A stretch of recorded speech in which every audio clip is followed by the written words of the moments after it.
It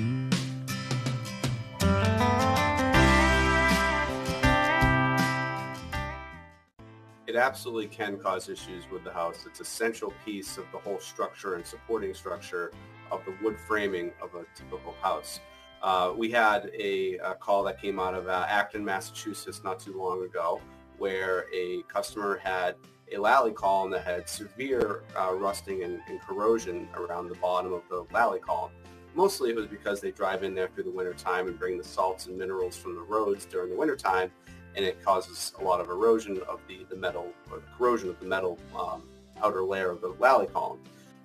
And so looking at this, it was going to be looking to replace this lally column to understand, get a new one in there to protect the whole structure, because the main beam of the whole house rests on the lally columns and on the outside walls. So anything from the inside walls of the concrete towards the middle of the house is generally going to be supported with lally columns or some sort of column structure that is footed into the ground. So in this particular house, it was right on a cusp in terms of its construction age as to whether or not it would be something that would have had a typical concrete footing or not. So in certain older homes, footings were not done. It was just going to be on compacted sand or compacted gravel. But nowadays, anything post 1970 or so, you're going to have a full footing underneath each column that actually bears the weight and pushes it into the soil. So in order to understand what we were dealing with, we had to investigate to see if there was a footing there, which we drilled around there to see if there was any concrete at depth. We found out that there was no concrete down below the main floor level, so it had been just sitting on, probably at the time, compacted sand. So in an effort to understand this, we had to support the structure of the house and basically jackhammer out the floor there and to see it. And what we found was actually an extremely, concerning approach. This column had been replaced at one point in time.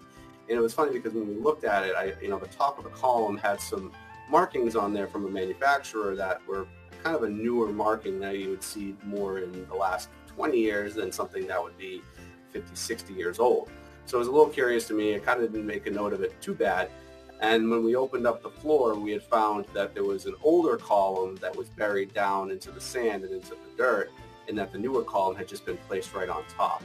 So the previous contractor had, just basically gone in there and said, okay, well, this is good, but we're just going to put a new one on top. And in fact, they actually missed putting it right on top of the column. So one side of the column was actually overhanging the other column by about an inch, inch and a half. For a 3.5-inch column, that's a substantial amount.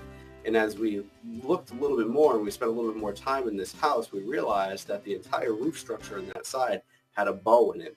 And it was actually very clear that this beam had sagged a bit because of improper replacement of this previous column. So it's not something that a handy guy can just do in their weekend free time. This is something that supports the main load of the house. So it's something that is to be taken very seriously and not haphazardly. So in this case, the homeowner was lucky that they didn't have any sort of major structural collapse, but they did see issues upstairs for years that they never really could kind of point a finger as to what it was. But it was an improper replacement of a lally column that had no footing, and so that footing or that sand had eroded away, and there was no support underneath there, so that column was basically doing nothing, and so the beams really had to take the load of the house and started sagging tremendously. So just a cautionary tale for those who are looking at their columns and potential replacements. This is not a project that you can just do yourself. Generally, it's a little bit more complicated than that. You have to know what you're doing, and you have to make sure that you have a properly sized footing to be able to actually hold the weight of the house, because it is supporting the entire middle of your house, and you don't want to end up in the basement unless you're going down the stairs and not going through the floor.